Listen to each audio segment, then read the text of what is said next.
Ya, selamat siang teman-teman. Ya, kita membahas kembali ya topik terkait dengan psikososial dan perawatan. Ya, hari ini kita akan belajar tentang konsep stres dan mekanisme adaptasi terkait dengan stres. Ya, saya harap teman-teman bisa mengikuti, menyimak, ya sehingga teman-teman bisa uh, buka kembali gitu ya, buka kembali ketika teman-teman ada waktu luang, ya topik-topik terkait dengan konsep stres dan mekanisme coping gitu ya. Saya James Screen.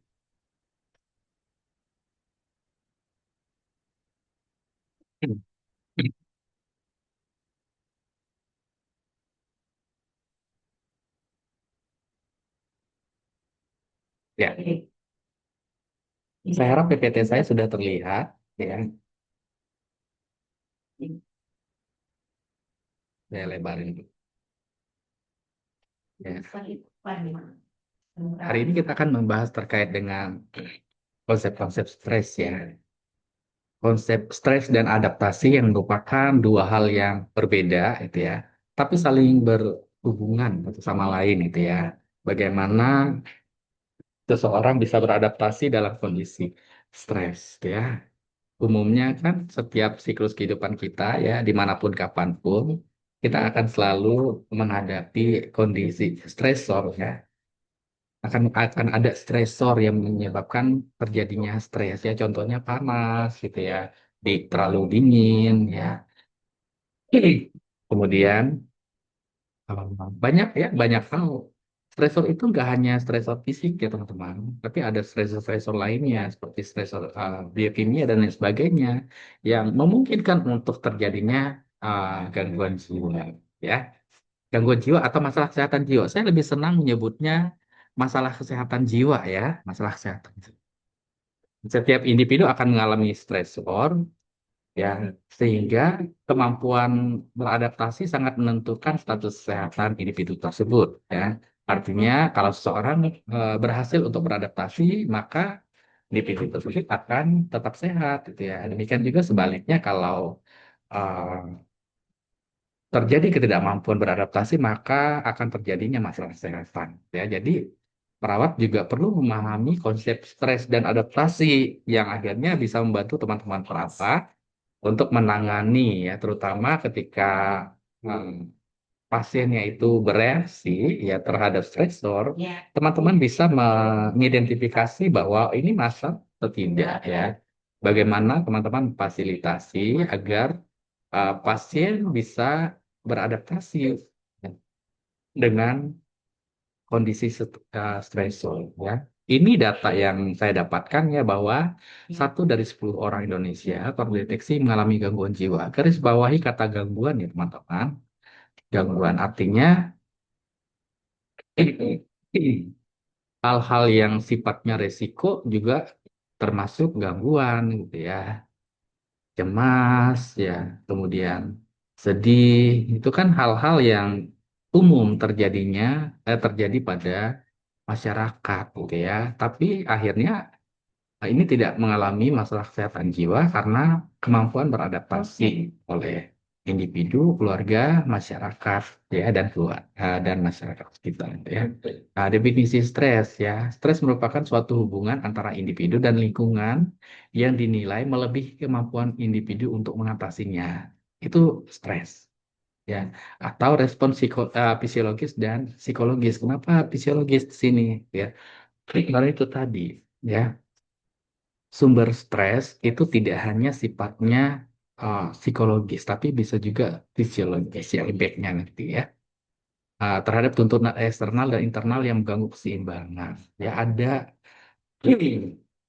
fungsi keseimbangan yang akhirnya mengalami gangguan akibat kondisi fisiologis dan psikologis. Ya artinya stres merupakan respon tubuh dan pikiran terhadap tuntutan dan tekanan. Ya makanya karena ini sifatnya respon bisa saja adaptif dan maladaptif ya teman-teman, uh, di mata kuliah psikososial dan budaya dalam perawatan ya teman-teman harus antem ya rentang respon adaptif dan maladaptif, jadi dibuat panah panah kanan dan kiri ya nanti teman-teman bisa lihat atau teman-teman bisa explore. Definisi adaptasi adalah proses yang dinamis ya. Artinya gini, setiap orang punya mekanisme adaptasi yang berbeda-beda dalam respon stres ya. Jadi ketika individu menyesuaikan diri terhadap perubahan lingkungan internal dan eksternal gitu ya. Garis bawahi kata dinamis. Setiap orang punya cara strateginya masing-masing walaupun sumber stresnya sama ya. Makanya keperawatan itu ya adalah seni gitu ya. Karena kita menghargai setiap individu punya caranya masing-masing dalam respon stres ya. Adaptasi adalah respon positif individu untuk mempertahankan integritas fisiologis, psikologis, dan sosial. Adaptasi, respon. Adaptasi yang berhasil menghasilkan keseimbangan yang baru, artinya tidak terjadi masalah kesehatan, ya. Sedangkan kegagalan dalam beradaptasi dapat menyebabkan gangguan fungsi dan stres yang berkepanjangan. Nah, disinilah peran tenaga kesehatan, ya, dalam melakukan intervensi keperawatan untuk mencegah terjadinya stres yang berkepanjangan. Ya, ini hubungan stres dan adaptasi. Stres merupakan rangsangan yang menimbulkan tekanan. Ya. Adaptasi merupakan mekanisme penyesuaian individu untuk mengatasi stres. Makanya saya bilang tadi di awal, stres dan adaptasi memang sesuatu yang terpisah, tapi saling berhubungan satu dengan yang lain. Ketika adanya stres, harus ada mekanisme adaptasi untuk mengontrol stres. Nah, ketika mekanisme ini mengalami gangguan, maka kan terjadinya masalah kesehatan jiwa.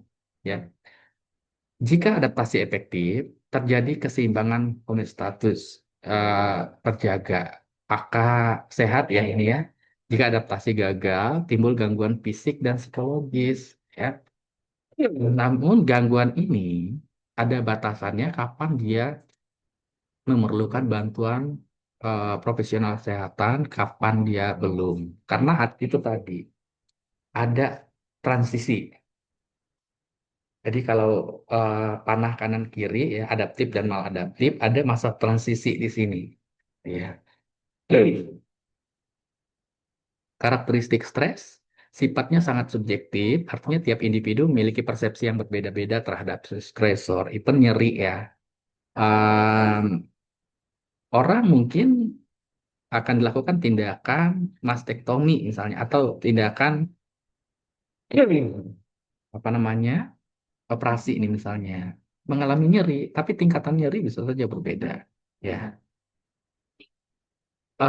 ada orang yang misalnya jatuh terus luka biasa aja gitu ya. Ada yang orang jatuh luka gitu ya, meringis kesakitannya luar biasa. Ya, persepsi terhadap nyeri saja berbeda-beda. Rentang respon nyeri. Ya.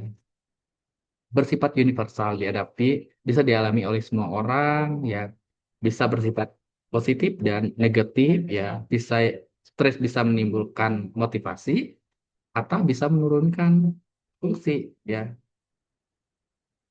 artinya gini, stres yang memotivasi adalah ketika adanya sumber stres, ya dia akan fight, gitu ya akan memotivasi dia untuk berjuang lebih lagi. Contohnya ya, ketika kuliah aja teman-teman. Teman-teman pusing melihat orang lain sudah seminar proposal tapi teman-teman belum misalnya ya. Itu kan sumber stres sebetulnya ya. Tapi akhirnya teman-teman memilih untuk saya harus mengerjakan ini, memulai menyediakan waktu untuk mengerjakan skripsi saya supaya saya bisa segera untuk maju seminar proposal. Memotivasi. Ada juga yang sifatnya melemahkan ya. Ini yang eh, maladaptif yang saya bilang ya, menurunkan fungsi ya. Menurunkan fungsi teman-teman akhirnya menyendiri ya, merasa kok dia udah ya, kok saya begini ya, saya begitu banyak sekali ya, ya akhirnya melemahkan diri sendiri ya, menimbulkan respon fisiologis, emosional, kognitif dan perilaku. Jenis dan aspek stres ya. Kalau dilihat dari aspek fisiologis, ya bisa saja denyut jantungnya meningkat. Kalau orang stres kan gitu ya. Kita teman-teman cek TTP-nya ya, denyut jantungnya meningkat. di atas nilai normal. Tekanan darah bisa saja naik, ya terjadinya ketegangan otot. Ya makanya teman-teman lihat di media sosial ada orang yang mangap terus, gitu ya. Ketika stres mangap terus akhirnya susah balik, terjadinya ketegangan otot, ya. Dan mengalami kesulitan bergerak. Ya ada yang seperti itu ya. Gangguan tidur juga. Ini lebih banyak terjadi nih gangguan tidur. Ya, aspek psikologis ya bisa saja cemas, takut, marah, frustasi. Ya, kondisi cemas, takut, marah, frustasi bisa dialami oleh semua orang. Tapi ya, yang mengalami gangguan jiwa bisa saja terjadi hanya pada orang-orang tertentu saja. Ya, takut kan semua orang bisa aja takut. Marah juga sama. Gitu ya. Tapi ketika ini dilakukan secara terus-menerus mengganggu fungsi aktivitas sehari-hari dan tidak memungkinkan seseorang tersebut untuk hidup produktif, disitulah nanti ada peran tenaga kesehatan dan tenaga medis dalamnya ya. Menarik diri dan mudah tersinggung. Ya, ini juga sama. Aspek kognitif, sulit konsentrasi. Ya, ada beberapa manifestasi klinis dari uh, masalah kesehatan, stres. Stres kalau di kesehatan jiwa masuk ya, masuk dalam diagnostis ya, sebagai diagnosis risiko. Ya. Ada sulit konsentrasi, bingung dan sulit mengambil keputusan. Ya.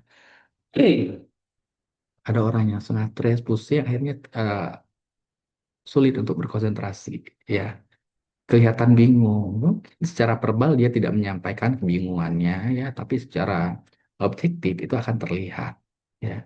Sulit mengambil keputusan gitu ya. Jadi ditanya ini harus diapain gitu ya. Ini terjadi juga pada teman-teman mungkin di lapangan gitu ya. Ketika teman-teman dituntut untuk mengambil keputusan, itu kan menjadi sumber stres bagi teman-teman. Akhirnya teman-teman mengalami kesulitan ya. Tapi teman-teman akhirnya memiliki coping mekanisme yang adaptif. Akhirnya menanyakan, berdiskusi ya. Itu contoh-contoh mekanisme coping yang adaptif. Apa? Ini. Aspek sosial, menarik diri dari lingkungan ya, dan konflik dengan orang lain. Ya. Ini juga sama ya. Ini sering kita temukan di media sosial ya terkait dengan konflik orang lain ini terutama. Ya, ya, ini faktor yang mempengaruhi stres dan adaptasi ada faktor internal tergantung kepribadiannya. Ya, harga diri, pengalaman, terutama nilai dan keyakinan juga ya. Artinya ini orang bagaimana peluang seorang yang kepribadiannya tertutup dengan kepribadian yang terbuka. Bagaimana peluang seorang mengalami stres dan bisa beradaptasi antara yang harga dirinya tinggi maupun yang rendah. Ya pengalaman mengelola stresnya sudah banyak dengan yang belum, ya akan berbeda. Kemudian faktor eksternal, lingkungan sosial, dukungan keluarga, dan kondisi ekonomi serta budaya. Tipe stresor juga macam-macam ya. Ada bentuknya fisik ya, karena penyakit atau kelelahan. Contohnya tadi ya, yang fisik. Ah, kemo pasien ini cancer, ya, kemoterapi itu bisa menjadi sumber stres ya. Kelelahan juga. Coba deh teman-teman yang lelah nih, tiba-tiba ada orang yang ngeselin datang gitu ya, udah langsung teman-teman menonton ya. Psikologis, kehilangan konflik gitu ya. Kehilangan juga sumber stres ya, hilang apa namanya, ditinggal oleh orang-orang tersayang secara tiba-tiba gitu ya. Itu juga sumber stres.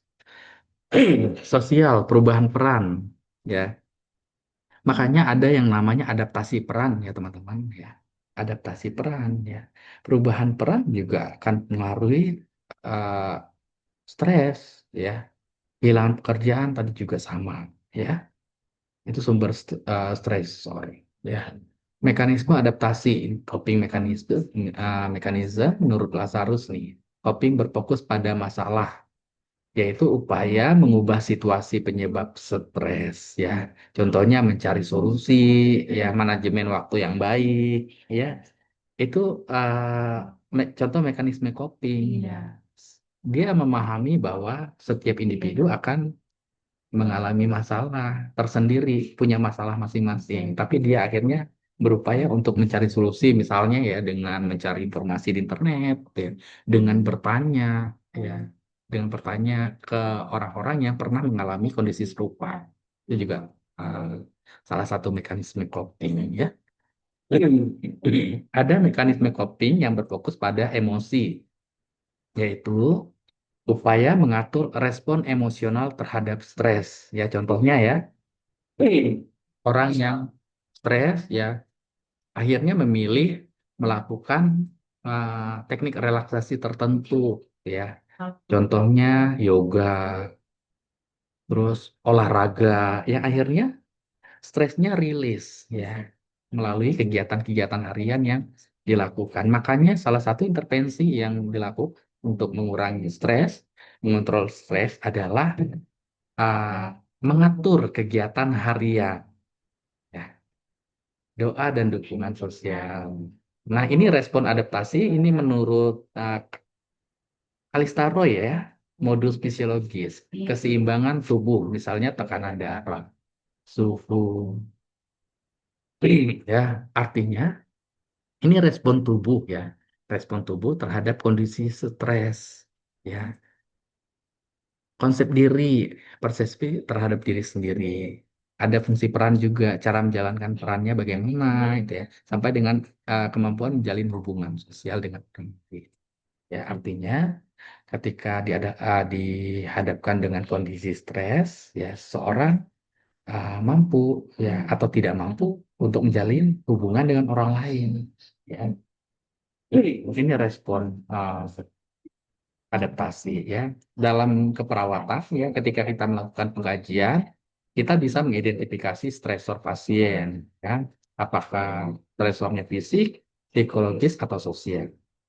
Kita bisa menilai kemampuan coping dan dukungan sosial yang dimiliki oleh pasien. Ya. Diagnosisnya bisa saja coping individu tidak efektif, ansietas, harga diri rendah, ketidakseimbangan proses fisiologis, dan lain sebagainya. Ya. Kalau di Nanda dan SDKI, teman-teman bisa analisis yang mana yang termasuk dalam diagnosis keperawatan kaitannya dengan stres dan adaptasi. Ya.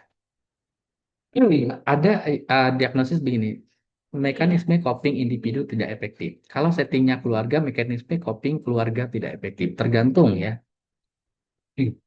tergantung konteksnya. Intervensi keperawatan, nah ini yang teman-teman lihat karakteristiknya. Di keperawatan jiwa, ya, kita selalu bina hubungan saling percaya di awal. Ya, sehingga ketika kita melakukan intervensi keperawatan pada pasien ya, intervensi yang kita lakukan dapat dipahami ya, dapat dilakukan oleh pasien dan keluarganya.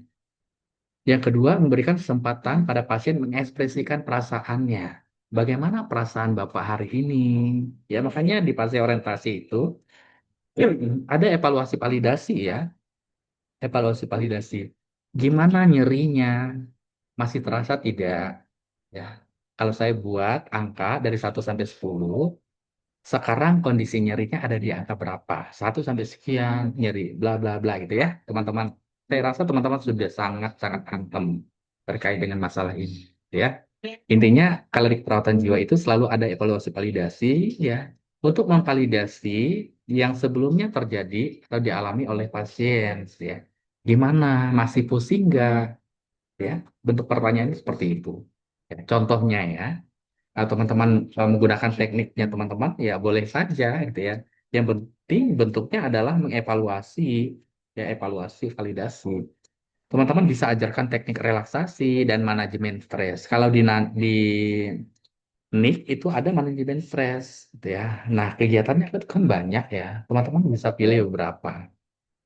Libatkan keluarga sebagai sistem pendukung. Jangan lupa, terutama kalau teman-teman nanti di eh, di masyarakat ya. Karena teman-teman kalau di masyarakat itu akan berhadapan dengan individu yang sehat maupun yang sakit. Ya.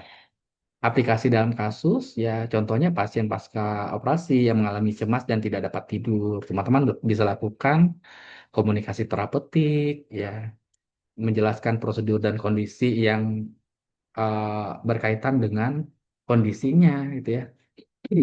Terus ke pasiennya cemas, kok saya masih eh, nyeri ya? Ini beberapa hari kok lukanya masih basah ya, misalnya ya. Yang itu sumber stres sebetulnya ya. Teman-teman bisa jelaskan bahwa hal tersebut normal terjadi dan umumnya proses penyembuhan luka terjadi bla bla bla bla ya. Dengan kemampuan teman-teman ya dalam berkomunikasi dengan konsep yang sudah teman-teman pelajari. Teman-teman bisa mengajarkan teknik pernapasan dalam gitu ya. Ini salah satu contoh ya teman-teman ya. Teknik relaksasi itu banyak sekali gitu ya. Salah satu contoh ya teknik pernapasan dalam ya. Tapi teman-teman harus kenali karakteristik nyerinya ya. Tidak semua nyeri dilakukan teknik ini berhasil ya. Kalau belum berhasil, teman-teman bisa kombinasikan dengan teknik lainnya gitu ya, atau pilih teknik lainnya ya. Dorong pasien untuk berbagi perasaan. Coba diceritakan kondisi yang menyebabkan Bapak pusing. Coba bisa diceritakan kira-kira pusingnya kenapa.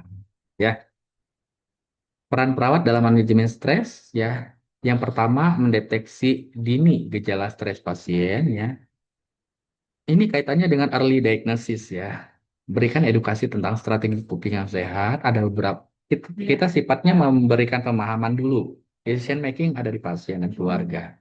Pak, ada beberapa cara yang Bapak bisa lakukan untuk mengurangi stres. Yang pertama, kedua, ketiga, keempat. Nah, di akhir teman-teman berikan pilihan dari empat pilihan ini, ya, strategi untuk mengurangi stres. Yang mana yang kira-kira mampu untuk Bapak lakukan?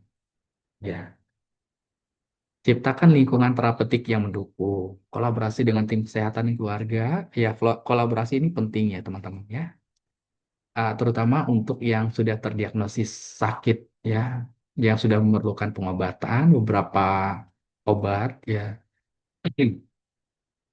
yang kaitannya dengan psikotropika itu hanya bisa diresepkan oleh dokter spesialis jiwa. Itu bisa kita kolaborasi ya. Contohnya obat-obat untuk mengontrol halusinasi itu diresepkan oleh dokter spesialis jiwa. Ya, kita bisa sampaikan gitu ya kondisi pasiennya seperti ini dengan teknik SBAR ya. Ya, teman-teman sampaikan situasi, latar belakangnya, ya, hasil analisisnya teman-teman, dan rekomendasinya teman-teman. Sehingga dari komunikasi yang teman-teman sampaikan ke dokter, ya bisa dipahami oleh dokter, sehingga tepat dalam meresepkan obat. Ya, evaluasi efektivitas adaptasi pasien secara berkala ya. Proses evaluasi mau di nakes manapun sama ya. Nakes atau named, bentuknya adalah SOAP ya. SOAP sama ya. Cuma kontennya saja. Kalau di kita di keperawatan ya khusus di area keperawatan ya.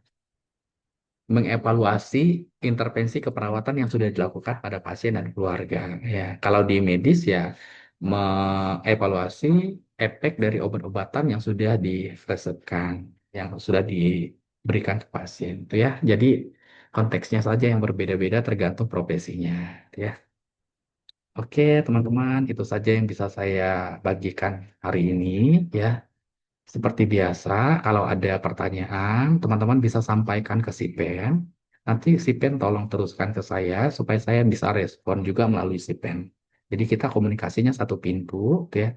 Khawatirnya kalau kita komunikasinya beberapa orang terlewat gitu ya, terlewat. Dan mohon saling mengingatkan, khawatirnya saya lupa ya. Jadi nggak apa-apa ya teman-teman ingatkan. Pak, saya ada bertanya terkait ini, belum Bapak respon gitu ya. Jadi tolong diingatkan. Saya juga butuh butuh diingatkan dari teman-teman ya kalau saya ya baik teman-teman sekian dari saya kurang lebihnya mohon maaf. Selamat siang, selamat melanjutkan kegiatannya.